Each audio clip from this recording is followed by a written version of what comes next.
Buenas tardes. Estamos aquí en vivo desde el Facebook Live de la OLC, Organización Libertaria Colombiana. Tenemos una invitada muy especial, controversial, con muchos seguidores que la aman y varios detractores que la odian.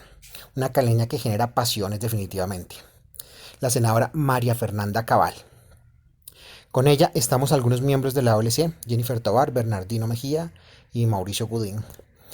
Bienvenida, senadora. Sin más preámbulos, entremos en materia. Queremos hacerle algunas preguntas. La primera es, en días pasados alguien le preguntó literalmente, ¿usted se considera libertaria?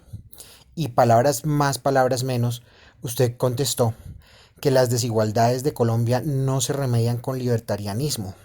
Claramente a los libertarios no nos molesta la desigualdad, lo que nos molesta es la pobreza. Y para nosotros esa pobreza sí se combate con libertad económica. Y nos soportamos en los datos. Nos gustaría que nos contara al respecto. Excepcionalmente, hago eventos donde enseño inversión revolucionaria. A la gente le gusta mucho la información que yo le doy, sobre todo los conceptos para entender el mundo que enfrentamos, que es un mundo que se debate permanentemente entre el bien y el mal. Claro que si uno también empieza a hacer un análisis del bien y el mal, se da cuenta que hay un equilibrio en el fondo, porque lo que uno muchas veces cree que es malo, de pronto es el camino de lo que termina siendo bueno. Entonces, lo más impresionante es que cuando yo me graduó de la Universidad de los Andes, yo no tenía ni idea, como ninguno de mis compañeros, de qué era un recibo de caja, una factura y un comprobante de egreso, y qué hacía una cámara de comercio. El nivel de desconexión que existe dentro de las facultades de humanidades con la realidad económica que uno debe vivir es absoluto.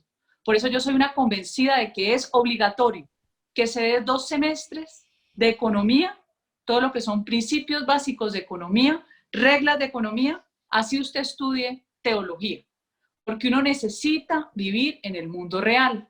Cuando empiezo con mi empresa, era a punta de prueba, error y de sentido común. Y como fue muy exitosa, muy rápidamente, mi marido, que es ingeniero y economista, me dijo, meta un contador o la roban. O sea, cosas obviamente las da la experiencia. Y ahí arranqué en mi vida. Y de ahí tuve después con distinto objeto social. ¿A qué voy yo? Hoy en día, con mi experiencia, no aprendida en los libros, sino en la práctica, a pesar de que sí he leído libros de economía para no economistas.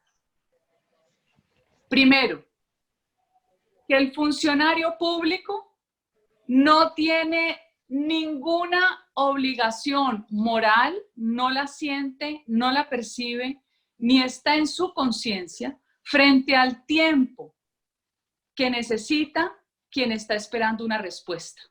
El funcionario que tiene el poder de hacer un decreto y una resolución sin ser responsable de sus efectos, y sus efectos pueden ser la destrucción de la empresa privada que se ha construido precisamente buscando la generación de riqueza, puede ser en una actividad supliendo al mismo Estado, por ejemplo, haciendo una oferta educativa como colegio privado, por convenio, por concesión. Todas esas decisiones de un funcionario inmediatamente sacan del mercado al empresario privado y no hay forma de defenderse. Esa agresión del Estado se ve también con las leyes que se dictan en el Congreso. La mayoría de los congresistas no son empresarios, no tienen ni idea de qué es vender un chicle en un kiosco, pero diseñan leyes y normas que generan cada día más obstáculos para que el empresario, grande, mediano o pequeño, pueda generar su propia riqueza y ser responsable de sí mismo. Eso lo he vivido en mi piel todo el tiempo. Cada vez que salía una legislación y lo que me costaba porque había que contratar a alguien. Eso es lo más absurdo que yo puedo vivir. Yo vi empresarios que cerraron sus restaurantes porque se aburrieron de tener que cumplir con... Y ahí viene el lema de las leyes malas. Si nosotros hiciéramos una cruzada para tumbar las leyes malas y la gente entendiera que no es haciendo más leyes en el Congreso, ni más decretos y resoluciones en el Ejecutivo, ni más acuerdos que se hagan en los consejos, ni ordenanzas en las asambleas, serían más libres. Pero como la terriblemente y agresiva, entonces la pregunta es, senadora, ¿cuántos proyectos de ley ha pasado usted? Y si yo digo 500, me gano un premio y un aplauso. La gente no se da cuenta que ojalá hiciéramos menos leyes y ojalá reformáramos menos esta Constitución, que es totalmente progresista. Eso sí es en contravía completamente de las leyes básicas del mercado, porque la Constitución lo que nos agigantó fue el Estado. Entonces, cualquier alumbrado que diga, yo quiero mi derecho a la felicidad, porque la loquera del mundo ya va en que todo el mundo tiene derechos, pero no obligaciones. Yo quiero mi derecho a la felicidad, y especialmente la izquierda, que adora gastar, pero no sabe cómo se producen las cosas. Entonces yo le digo, yo le hago el ministerio para la felicidad suya, pero metámosle 2.000 empleados, pero los paga usted, y es mi burocracia como política. Eso no lo entiende la gente hasta que uno no se lo explica. Entonces, como he sufrido cuando he sido empresario de las arbitrariedades del Estado gigante, creo en el Estado pequeño y eficiente. Yo no creo que un funcionario del Estado sepa cómo dirigir mi empresa ni sepa qué necesita generar riqueza. Por eso el Estado se vuelve, torpedea la posibilidad de una sociedad de generar su propia riqueza. Yo sí acompaño a la idea de que ojalá el Estado se dedicara a darme seguridad, a administrar justicia y a hacer grandes obras públicas que las puede hacer hoy en día en concesión con los privados, y ojalá el resto lo administrara el sector privado. Pero como eso es una herejía para la mentalidad socialista que se maneja en esta sociedad, especialmente las facultades de economía en Colombia son muy cristianas, creen que el Estado resuelve todo. Entonces ahí viene el dilema donde nos estamos enfrentando hoy con el tema de la pandemia. Más o menos Estado, más privados o menos privados. ¿El Estado va a resolver el lío? No nos estamos dando cuenta que la solución la están dando en el mundo los laboratorios que en su mayoría son privados, excepcionalmente algunas universidades con financiación pública o universidades públicas, pero es el privado el que a través de la competencia y a través del respeto de sus inventos y de sus patentes que genera esa necesidad del ser humano de crear y de generar riqueza, porque a la gente le gusta la riqueza. Es un incentivo que no existe en un sistema socialista. Entonces, cuando yo te digo Colombia, el problema de Colombia es un problema estructural que si usted le aplica libertarianismo va a generar de todas maneras unos desequilibrios, y esa es mi posición. Por ejemplo, si usted abre el mercado libre para productos subsidiados en la economía agraria del mundo, productos que los gringos subsidian al ganadero, el francés subsidia al ganadero, y aquí el ganadero le pagan 500 pesos después de haber ordeñado la vaca, le pagan por un litro de leche, pues usted simplemente va a desaparecer 600.000 pequeños ganaderos. Entonces uno diría es que no son eficientes, pero resulta que uno no puede ser, por decir, de un plumazo, sacar una economía rural que necesita, es así, intervención del Estado para que le haga las vías, porque la gente sabe generar su riqueza, pero si no encuentra por ningún lado cómo el Estado, de alguna forma, a través de la tributación está retornando esos servicios, esos beneficios que todos necesitamos, como es una vía, como es agua potable, yo te digo y te devuelvo la pregunta, ¿cómo resolvemos problemas cuando hay desequilibrios estructurales entre países? ¿Cómo hacemos si los gringos no me dejan exportar carne y leche por las barreras sanitarias? Me toca generar trazabilidad y eso tiene un costo altísimo. Mientras que hay países como China que me va a recibir carne en el 2021. Entonces, empezamos a mirar y es cuando uno dice, ¿qué hago? ¿Qué hago en Colombia? ¿Cómo no genero un daño peor a una comunidad de por sí vulnerable? No se puede negar que en Colombia el esfuerzo ha sido muy grande para la superación de la pobreza extrema. De hecho, a nosotros nos califican ya hoy como país en vías de desarrollo. Eso nos quitó mucha ayuda y mucho subsidio internacional, que en el fondo es mejor, porque lo que viene de afuera solamente entra el 10% de nacionales. Yo detesto los subsidios, pero ¿cómo haces vos en un problema de pandemia aumentar la población? Entonces, hasta ahí hago mi exposición. Sí, senadora. Entiendo un poco que eh, debe haber una transición, debe haber un cambio de un estado al otro, el que conocemos de riqueza, pero no se puede hacer de una sola vez, sino que hay que hacer una transición. ¿Le comprendí bien? Claro, porque tenemos población demasiado vulnerable. Usted no puede expulsar a 600.000 personas por productos que vienen subsidiados de economías ricas. Pero usted sí debería en épocas de pandemia como gobierno aprovechar y reducir el tamaño del Estado ya, porque esa carga fiscal, ese excesivo gasto fiscal, además duplicando funciones, entonces ustedes ven el mapa del Estado y es una locura. Pero es una locura porque al político le interesa que haya burocracia. Senadora, le voy a pedir el favor de que quite un momento el video y lo vuelva a poner porque en el Facebook Live está quieto. Solamente que ¿Se lo quite y lo congela? vuelva a poner. Se El congela un segundo. administrador, el administrador puede manejar eso, creo. ¿Quién? ¿Pero no yo? ¿Qué hago? Usted también lo puede hacer. Bloquear el video un segundo, quitarlo y ¿Lo volverlo a poner. bloqueo? Y lo Y lo vuelve a poner. desbloqueo. Aquí le entiendo perfectamente y es entendible, pero quiero dar una reflexión en general en la charla. Y es que Sí, yendo cuando se hizo la apertura económica, es cierto que fue muy rápida, que dejó muchas empresas quebradas, pero me parece recordar que los indicadores después de un momento arrancaron hacia adelante. Y a pesar de que hubo recesión, de que se quebraron empresas, que todo esto, llegó un momento en que los indicadores para arriba. Y la hizo Gaviria y todo esto, pero llegó un momento en el que se hicieron para arriba. Quiero dejar la reflexión, y yo sé que usted lo recuerda. lo recuerdo muy bien.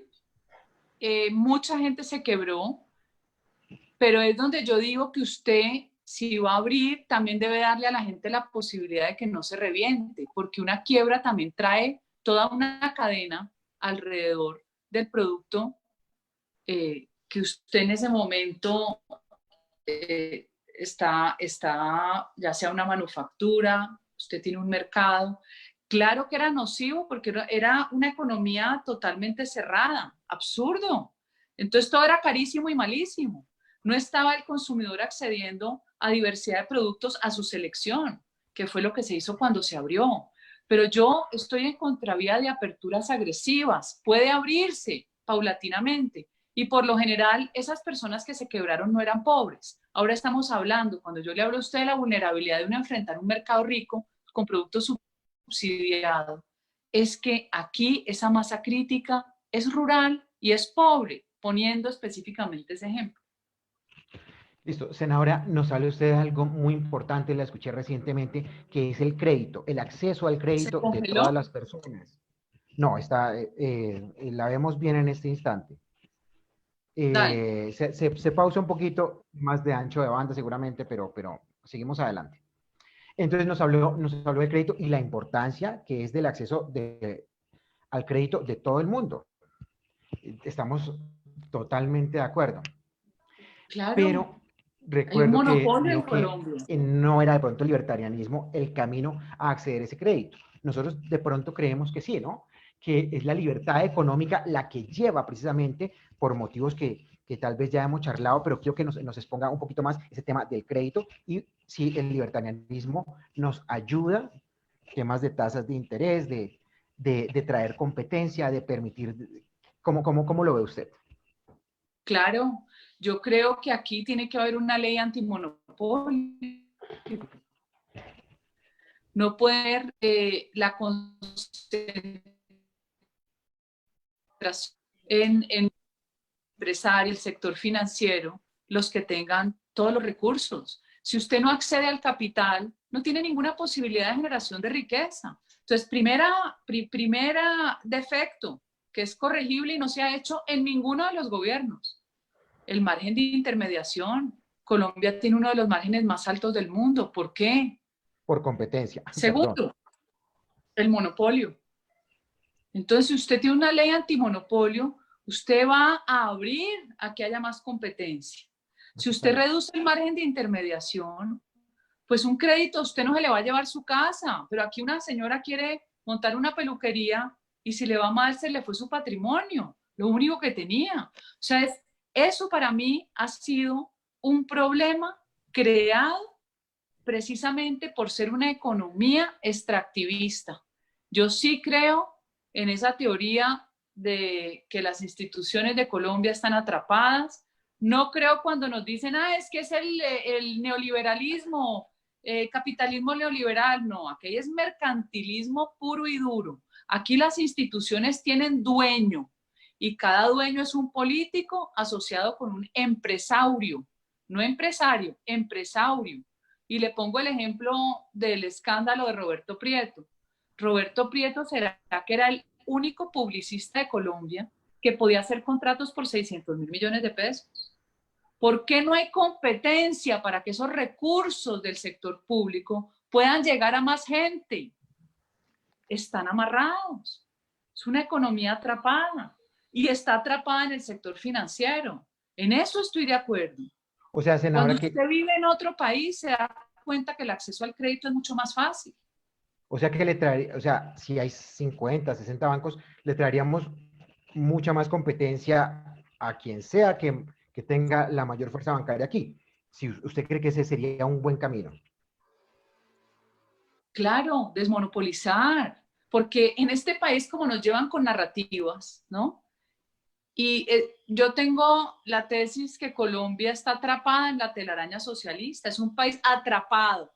Cada norma y cada ley atrapa más al ciudadano. El acuerdo de paz con las FARC lo que hizo fue apretar esa telaraña hasta que nos asfixien, nos ahorquen. Y en la narrativa está el problema de la tierra, como si viviéramos en los años 50 o 60, porque el comunista le interesa generar esa fantasía, ese imaginario. Hoy en día vale mucho más un apartamento en Bogotá que la mejor finca, póngala usted donde la ponga. Hoy en día, el que concentra la mayor parte de la riqueza es el sector financiero. No tiene nada que ver con la tierra, cero. Son distractores de la narrativa. Además, a mí siempre me causó curiosidad que en el acuerdo de paz los guerrilleros nunca tocaran al sector financiero. Senadora, aquí hay algo que, buenas tardes, ¿cómo estás? Hola, Bernardo. ¿Cómo vas? Hace rato que no habíamos hablado. Para mí es un Hace gusto rato, así es. tenerla por acá con los libertarios aquí desde Facebook Live realmente. Y esperamos en todo caso que venga a Medellín, en todo caso pueda volver acá más seguido. Bueno, pero entonces hablando, yo te veo, yo siempre creo que eres la persona política más relevante, más cercana a los libertarios en las ideas realmente. Por eso hemos pensado que es bueno tener una entrevista contigo, senadora. En ese mismo orden de ideas, veo que pensás en una nación minarquista, de alguna manera un Estado más pequeño. Y eso nos parece excelente. Todos los libertarios en general creemos que el Estado no puede estar interviniendo en la economía, manipulándola y empobreciendo cada vez más a la gente a través de impuestos y todo esto. Y eso me parece pues, que estamos en el mismo orden de ideas. Lo único que me tocó ahí es en esa conversión que creemos que deben haber dentro de una economía totalmente estatizada y manipulada por la economía, los cambios que deberían de haberse en algún momento cuando pasemos a una economía más libre, como los países de Hong Kong, Singapur, que tienen un índice per cápita mucho más alto, es una calidad de vida muchísimo más alta, Entonces, en ese mismo orden de ideas, se suponía, tuvimos una experiencia de pronto con Argentina, que Argentina se formó mucho gradualismo, se suponía que iban a cambiar a un estado más libre, y entonces empezó con un muy paulatino apertura de la economía, y eso se criticó tanto que a la final no se hizo nada. Entonces hay una discusión dentro de los libertarios si hay un gradualismo o cómo se creería que debería pasarse a una economía más libre, ¿no? O muchos dicen que es de golpe, o sea, como lo hizo en algún momento Pinochet, que cambió radicalmente una economía que era totalmente comunista con Allende, y llegó Pinochet y dijo, bueno, venga, abramos realmente la economía y no un gradualismo suave que de pronto es hasta peligroso. Claro, Porque... pero Bernardino, estás haciendo dos comparaciones muy distintas. Cuando Pinochet da el golpe, que Allende tenía el país completamente pauperizado, el chileno haciendo fila, porque el primer síntoma es la ausencia de oferta alimenticia, que además es una fórmula de control poblacional. Entonces empieza la gente a sentir hambre, a sentir miedo. Todas estas dictaduras viven es con el miedo. Cuando llega Pinochet, hace algo que es excepcional y es mandar a sus personas de confianza a Chicago. Recordemos lo que fueron los Chicago Boys. Yo tuve la oportunidad de conocer a uno de ellos que maneja la revista Economía y Sociedad y generó una transformación, porque es que de no tener nada a tener una oferta como la que vino de los Chicago Boys cuando rediseñan toda la posibilidad de generación de riqueza en Chile, y tenemos el Chile de hoy con el menor número de muertes, ¿sí? Por coronavirus. Tenemos el Chile próspero. ¿Usted sabía, Bernardino, que el nivel de movilidad laboral de Chile ha sido superior al de los gringos? Por ejemplo, yo mañana me aburro en un trabajo y tengo la certeza que consigo trabajo muy rápido. Esa certeza le da a la población tranquilidad, le da felicidad. Entonces, son pueblos que terminaron beneficiados por esa política. Ahora, si te vas a una Argentina acostumbrada a vivir del Estado, con un Estado que pesa demasiado sobre el sector privado, un Estado que emplea, yo no sé cuántos millones de funcionarios son, pero es grotesco. El día que generes un cambio, significa dejar desempleada una gran masa crítica que seguramente van a buscar tumbarte. Entonces hay una diferencia entre los dos. Era más fácil para un Pinochet darle la ilusión y finalmente materializar lo que son las bondades de un libre mercado, que aún el presidente de Argentina, ya me olvidó, el presidente que acaba de salir, el que perdió las elecciones, Macri, que a Macri pretender acabar una burocracia completamente enquistada, además subsidiado por todos lados, o sea, es la pobreza por pereza, porque lo triste es que este país, si usted ve la Argentina de los años 30, 20-30, esto era una locura, ellos son una despensa agrícola, tierra plana, ferrocarriles, o sea, a lo que es hoy. Pero la reflexión es la capacidad de la política para destruir una sociedad. El peronismo destruyó a la Argentina. Y vos tenés hoy en el Partido Justicialista, desde las líneas extremas de los Kirchner hasta, bueno, ellos tienen todos los rangos. Yo creo que Menem era justicialista.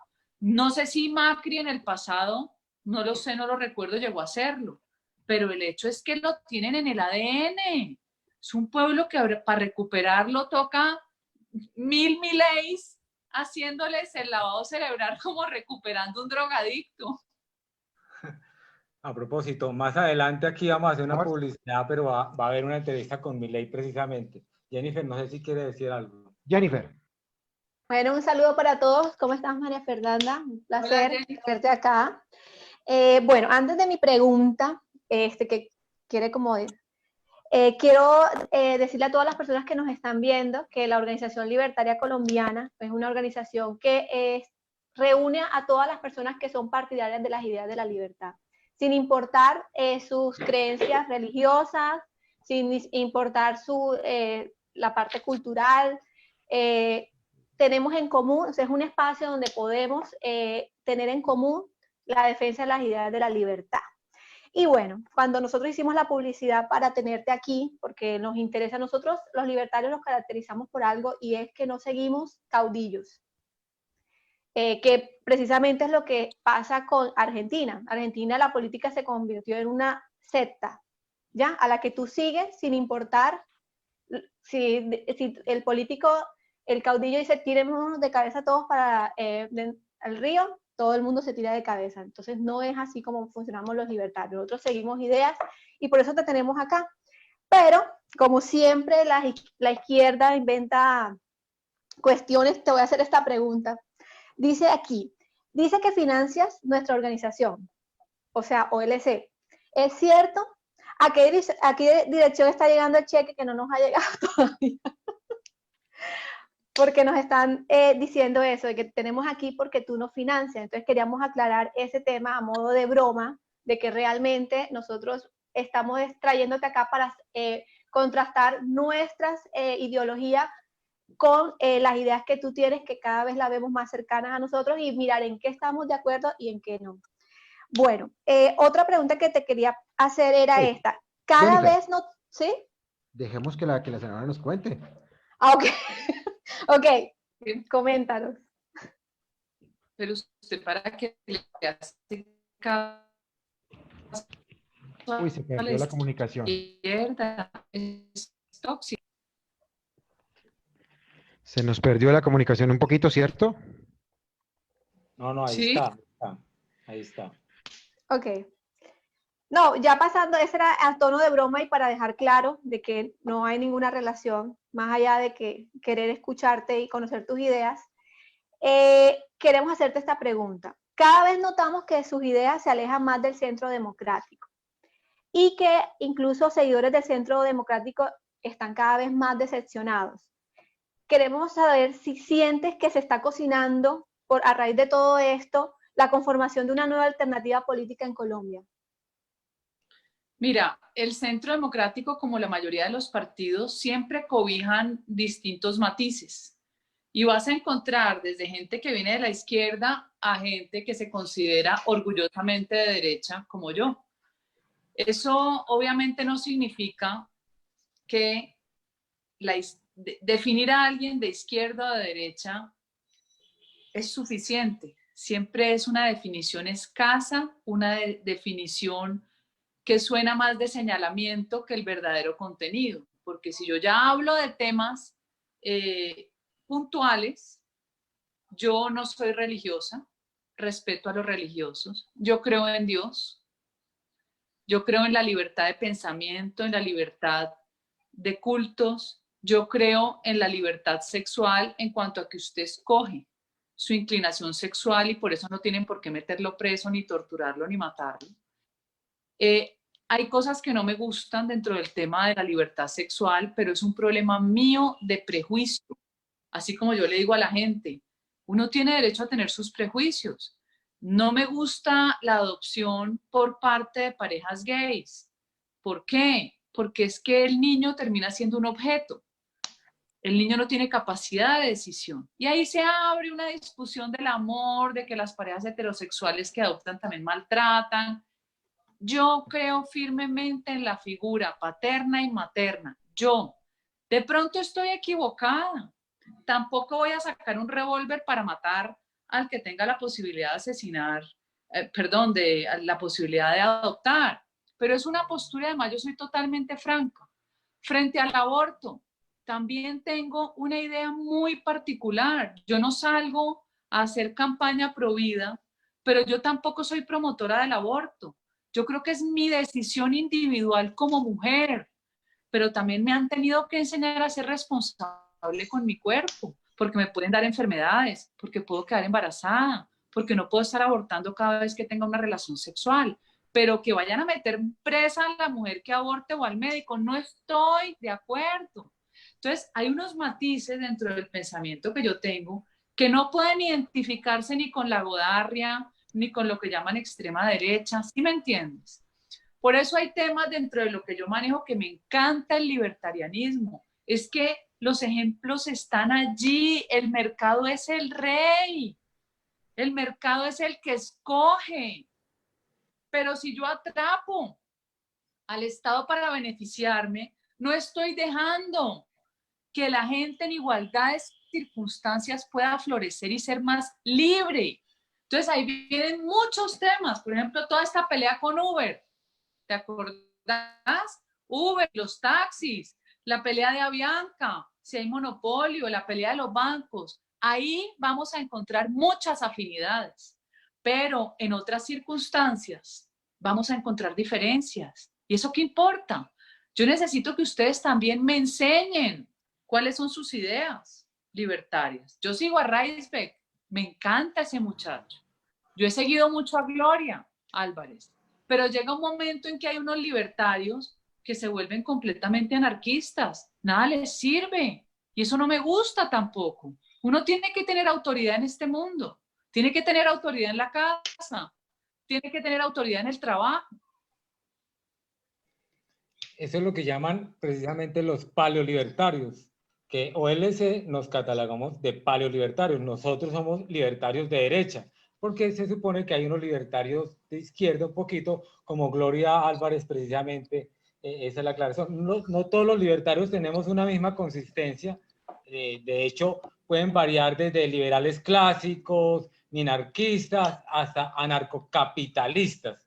Entonces, pero cuando tú hablas de que algunos son muy inclusive le llaman libertarios progres, como a veces le dan el término a Gloria Álvarez, pero nosotros nos identificamos plenamente con esa postura, nosotros somos libertarios de derecha, realmente nos hemos definido Ahora, Bernardino, yo sí creo que en Colombia falta un partido de derecha. Aquí está haciendo falta un partido que recoja a la derecha, sí. Hay muchas especulaciones que dicen que es que yo voy a fundar un nuevo Vox Colombia, en fin. Fundar un partido no es nada fácil. Enfrentarse uno a este país tan complejo. Es que, mira, yo tengo tantos dichos de mi experiencia. En este país, el malo es muy malo y el bueno muy cobarde. Por eso no la montan. Por eso cuando sale alguien como yo que dice las cosas como son, la crucifican 1000 veces. Aquí no resisten que uno les diga lo que ellos no desean escuchar. La mayoría, el régimen, el establecimiento. Aquí hay unas particularidades como país que lo hacen excesivamente complejo. Este es un país atrapado por la élite revolucionaria. Élite revolucionaria. Mucha gente no entiende qué es eso. ¿Sí?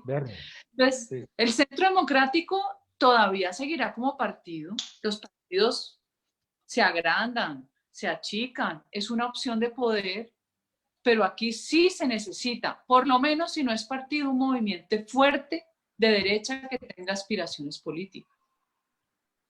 ¿Vos estarías de pronto, senadora, pensando de pronto en crear un nuevo movimiento de derecha realmente? Porque muchos lo pensamos, creo que eso ya se ha vuelto muy popular, todos sabemos lo mismo, pero bueno, y entonces, ¿quiénes lo podemos crear? O vos que estás como más en punta de esa parte, ¿crees que, o decidís realmente crear de pronto? Yo sé que es difícil, pero se podría crear en nombre tuyo o que usted lo pudiera impulsar.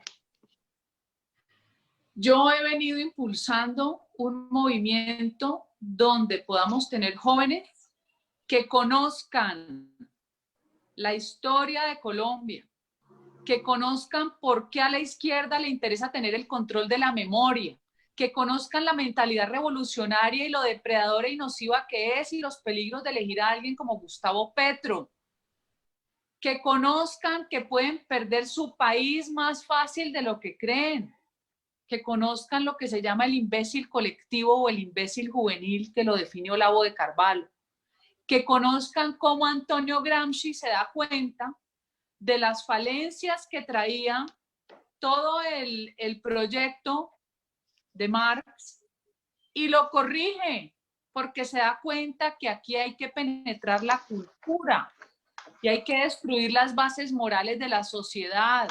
Cuando la gente entienda eso y los jóvenes entiendan eso y dejen de decir tanta pendejada y ser tan groseros y tan agresivos y tan apasionados para lo innecesario, y se den cuenta que la supervivencia de la civilización occidental está en saber enfrentar la maldad que se personifica en estos partidos de izquierda depredadores. Lo que está haciendo.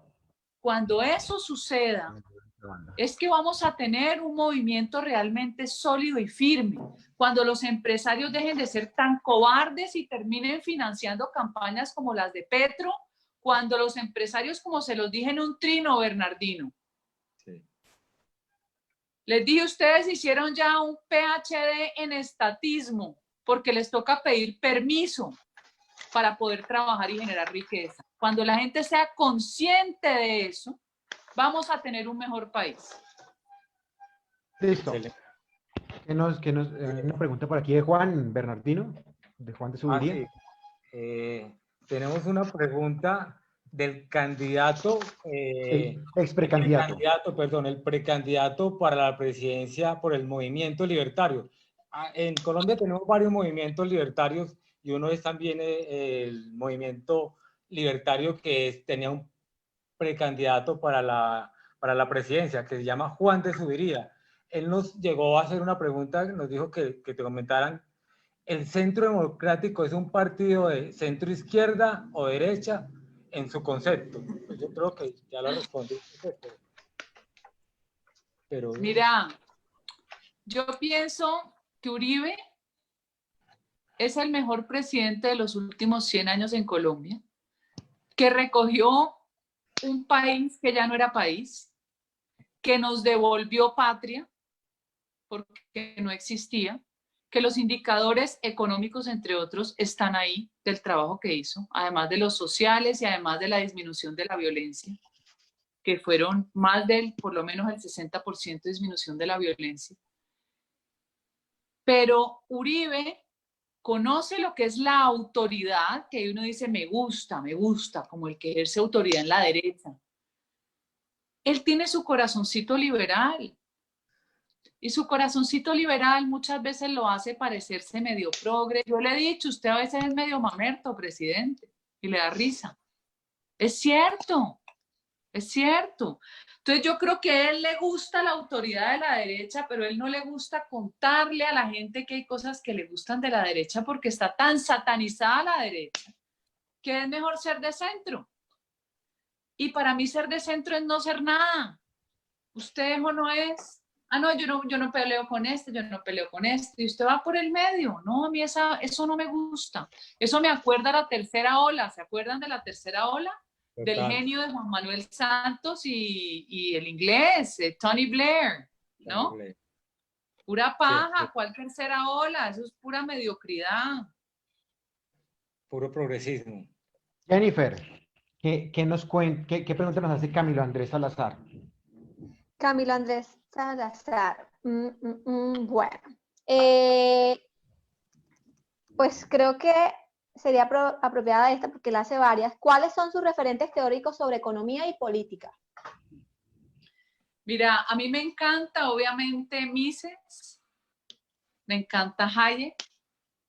Cada vez que puedo estoy en interacción con amigos de esa corriente. La revista de Economía y Libertad, de Economía y Sociedad chilena, la recibo digital. Es básicamente esa línea, esa transformación. A mí lo que me gusta es los hechos, porque obviamente la economía tiene una cantidad de vertientes diferentes, pero yo todavía no entiendo cómo las facultades de economía de Colombia son socialistas. ¿Cómo puede un profesor de economía enseñarme economía con bases socialistas cuando además es un profesor que no puede dar ejemplo de generación de riqueza? Yo quiero que me enseñe el empresario próspero cómo lo hizo.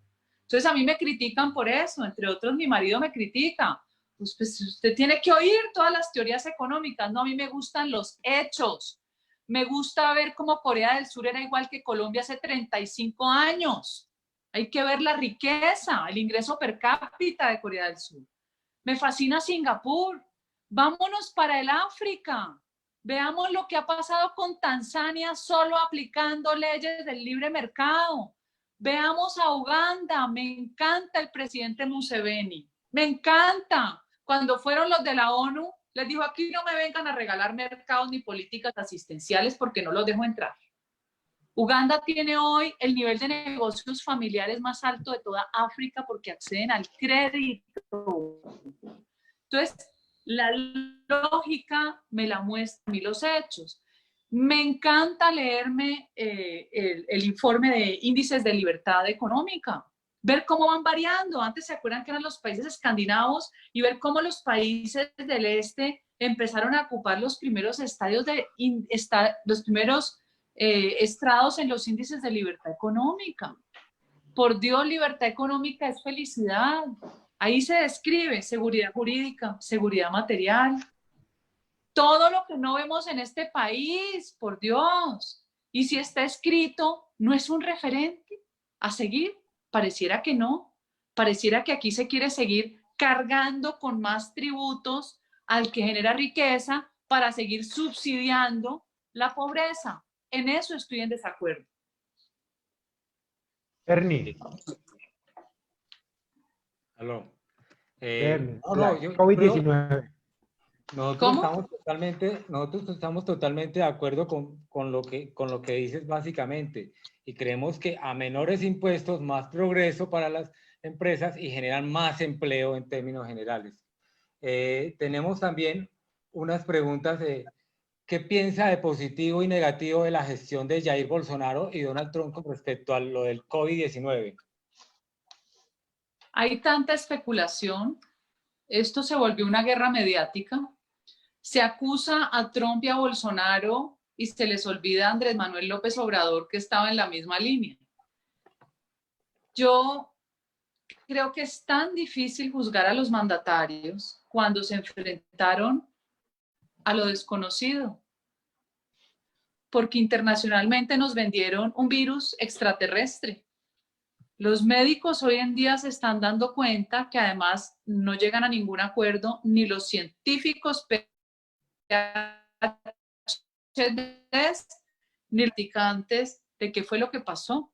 Apenas están dándose cuenta que les modificaron los protocolos con los que ellos trataban virus similares, como el H1N1 o el SARS. Les dijeron, no usen antiinflamatorio, y se murió una cantidad de gente.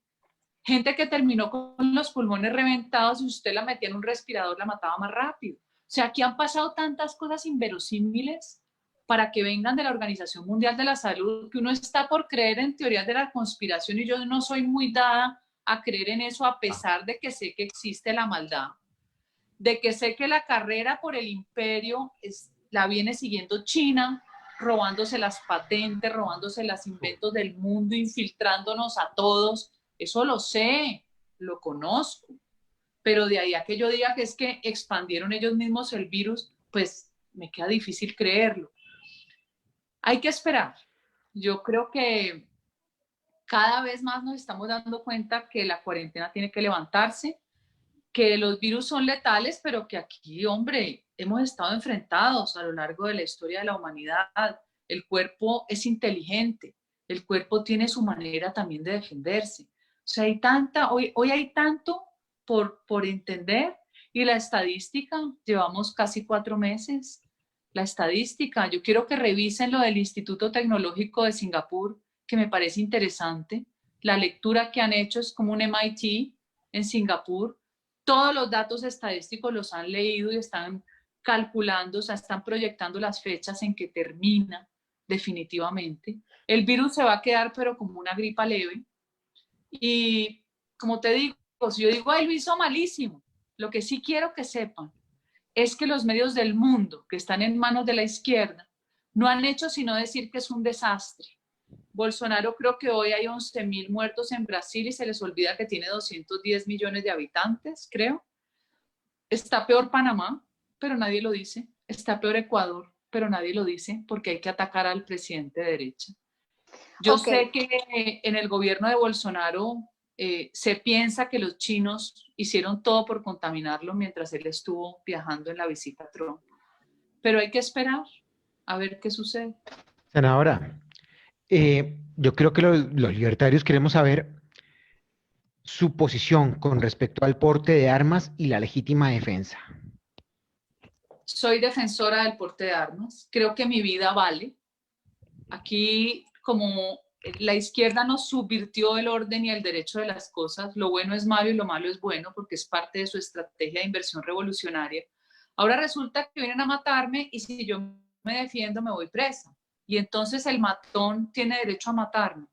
Soy defensora del porte de armas, creo fervorosamente, creo que se bajan los índices de criminalidad, lo ha demostrado el Brasil, los gringos lo tienen a pesar de que digan, ay, pero es que se matan. Tengo entendido y vale la pena revisar que los casos donde ha habido estas situaciones deplorables en Estados Unidos son estados donde no es legal el porte, es lo que entiendo. Conmigo pueden contar como una defensora.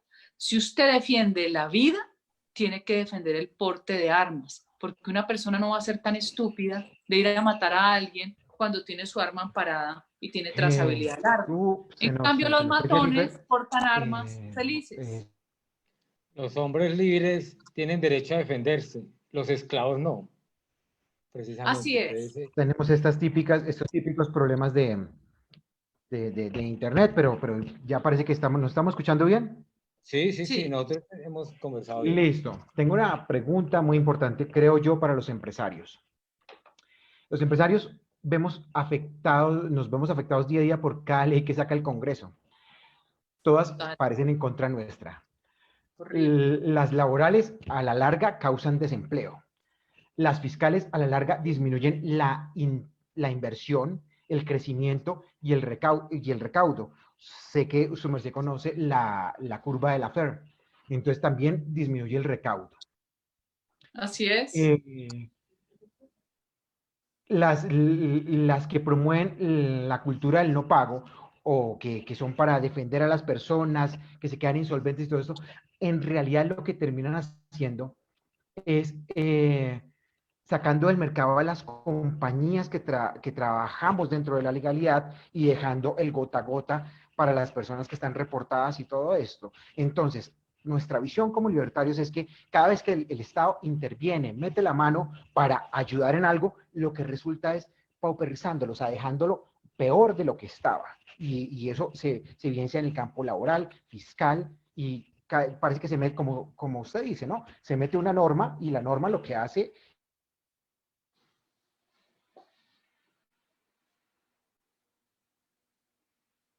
Hola. Se congeló. Hola. Hola. A ver, parece que perdimos a Mauricio. Sí. Listo.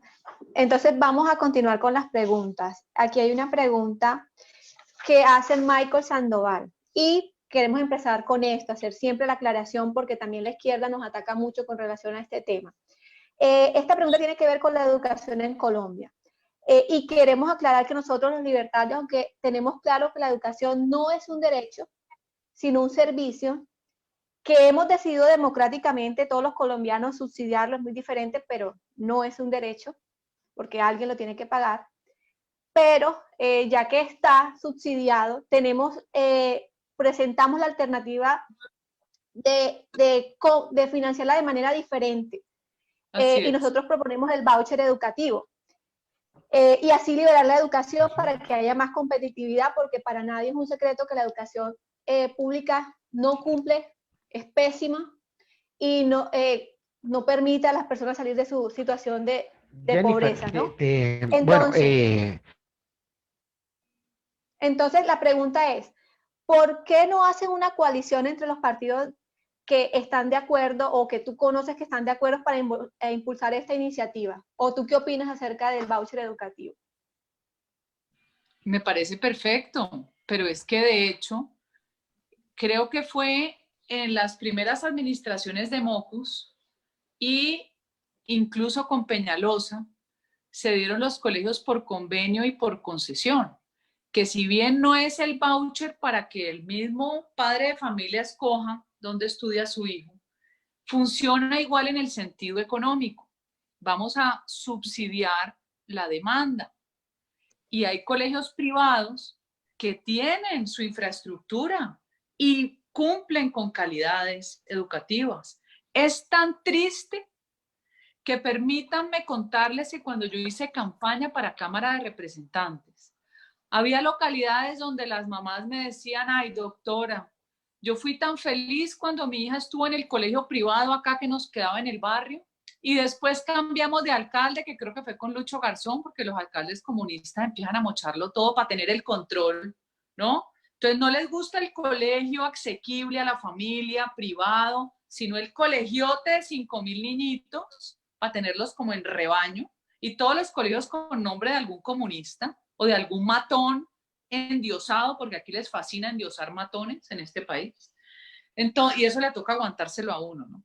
Con la plata de uno, el colegio con los impuestos de uno y todos con nombres comunistas y guerrilleros.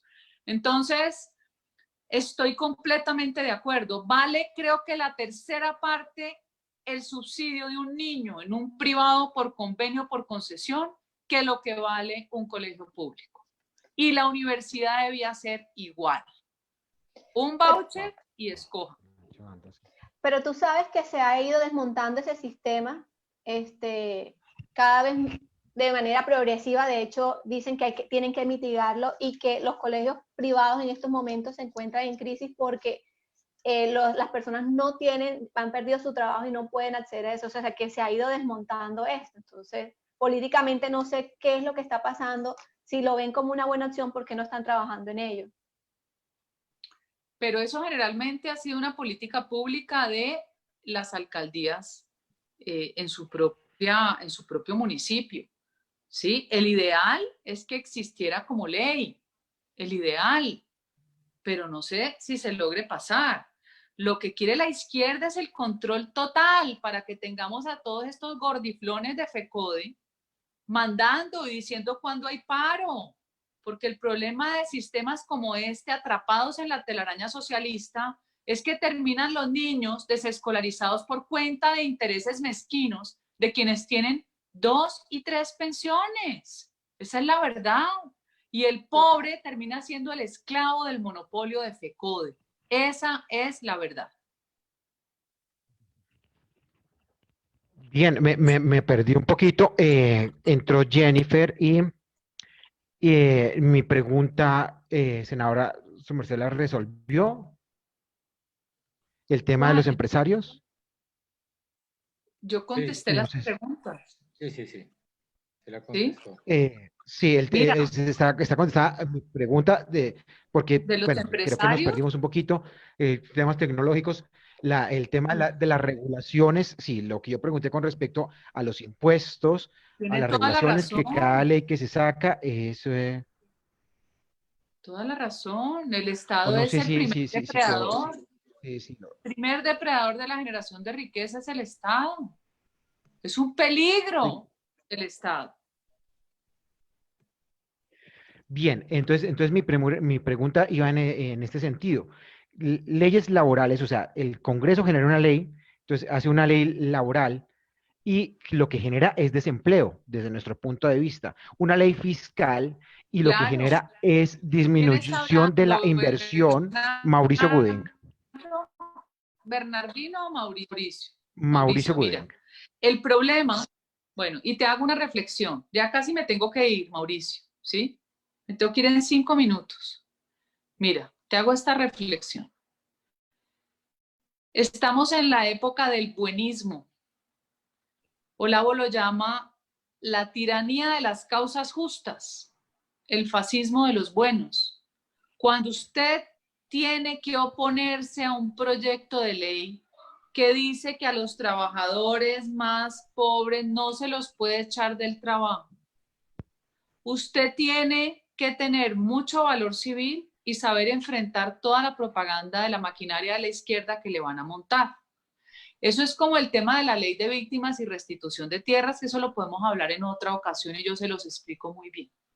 Cualquiera que se atraviese a que exista una norma laboral, por ejemplo, ahora que se inventaron con el tema del embarazo, que no te pueden despedir, que obviamente yo entiendo la condición de vulnerabilidad de una embarazada, pero cada vez van reforzando más esos derechos del trabajador por encima del empresario, que es el que está asumiendo esa carga. Lo que se llama estabilidad laboral reforzada, lo que hace es que no se contrate más gente. Muchas veces no contratan mujeres por efectos de que se pueden embarazar. Es un horror. Uno prácticamente le tiene que pedir perdón a un trabajador para poderlo despedir. Eso es el significado de la economía socialista. Hasta eso hemos llegado. A usted en Estados Unidos no lo tienen que indemnizar, pero resulta que usted allá consigue trabajo más fácil. Aquí no. Hay una diferencia. Por eso el elector termina siendo cautivo del político, porque el elector me consigue un trabajo para mi hija, y la pobre muchachita que de pronto quería estudiar, no sé, psicología, no pudo, terminó de recepcionista de una oficina pública y no puede renunciar porque entonces si no, no comen en su casa. Eso es una tragedia. Y entonces ahí viene la disputa entre ustedes en el tema de desigualdad y de accesibilidad. Yo entiendo la desigualdad, nadie es igual a nadie. Nadie. Usted no es igual a su hermano. La igualdad es frente a la ley y frente a los ojos de Dios para los que creemos en Dios. Senadora, antes de que se Pero, me vaya, y sí, vimos recientemente a la alcaldesa de Bogotá prender fuego a la gestión del presidente Duque, prácticamente, al decir que quiere iniciar, que el presidente quiere iniciar labores, que lo que importa es la economía, y la respuesta del presidente prácticamente fue enaltecerla o reconocer la tarea de la alcaldesa de Bogotá. Eso le parece una buena estrategia y ahí le doy la siguiente de una vez para que me conteste.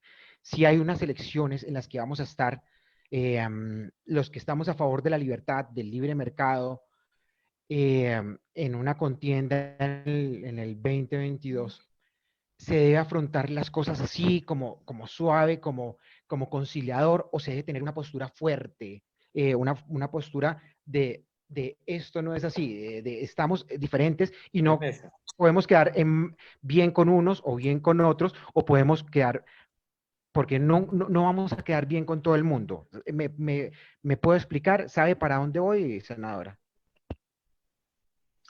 pues claro que sé para dónde va.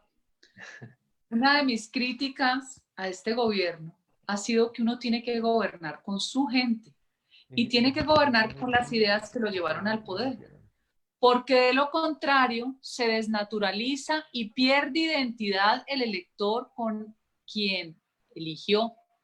Y eso tiene un costo en una siguiente elección, porque no la cobran. Y el costo es para el partido. Y el costo es para la futura bancada, que no sabemos cuántos vamos a salir. Entonces, yo veo un presidente muy bien intencionado, pero que de alguna forma no entendió que hay que tener ideas firmes y usted no tiene por qué agradar a su enemigo, opositor, como lo quiera llamar. Es que a mí nunca me van a querer los verdes, ni el polo, ni los disque decentes, que me da una risa que se autodenominen decentes, ¿no? Nunca van a votar por mí. Yo no tengo por qué buscar allí nada. Es como si vos me mandas a mí a la universidad más comunista de Colombia a yo dar un discurso. Eso no tiene sentido.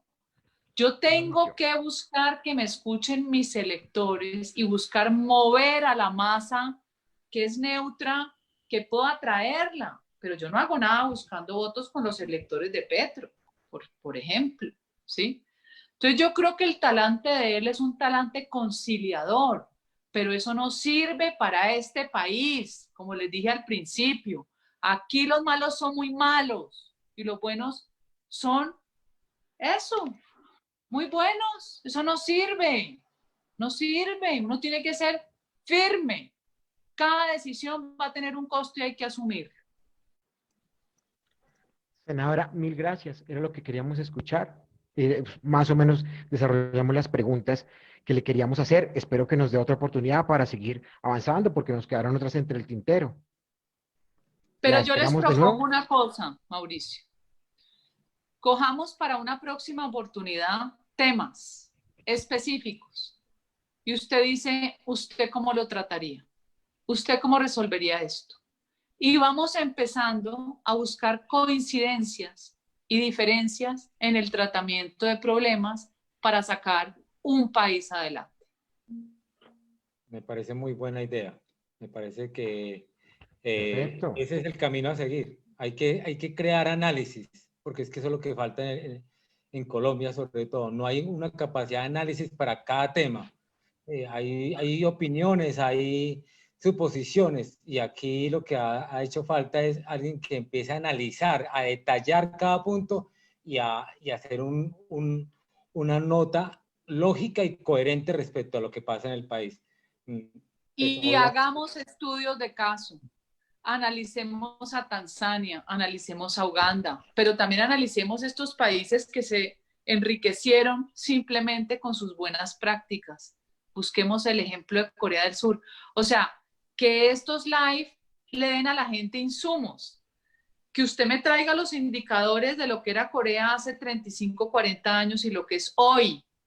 ¿Qué fue lo que hicieron? ¿Cómo transformaron su sociedad a partir de la educación de los niños? ¿Sí? Entonces, es muy importante usted darle insumos a sus seguidores libertarios sobre casos concretos de éxito, donde se aplicaron, no todas, pero de pronto algunas de las fórmulas del libre De acuerdo. mercado. perfecto. Mil gracias. Mil gracias. De verdad que pues Gracias. vamos a seguir. Vamos a seguir tus opiniones y no sé para cuándo. Después organizamos y empezamos a correr por temas. Pero estamos totalmente de acuerdo. Tenemos que cogerlo muy general, ¿no? Para ver las ideas en que estábamos cerca y no, pero sí tenemos que centralizarlo y muchas gracias por atendernos. Gracias. Esta mañana en Comisión Primera hubo unos invitados economistas reconocidos, importantes. Obviamente, en su mayoría se alejan de esta línea de pensamiento. Yo les recomiendo a todos que bajen de la página de Comisión Primera y escuchen para que entre ustedes hagan el análisis crítico de la exposición de cada uno de estos economistas. Adiós y muchas gracias. Muchas gracias, María Fernanda. Dios, gracias.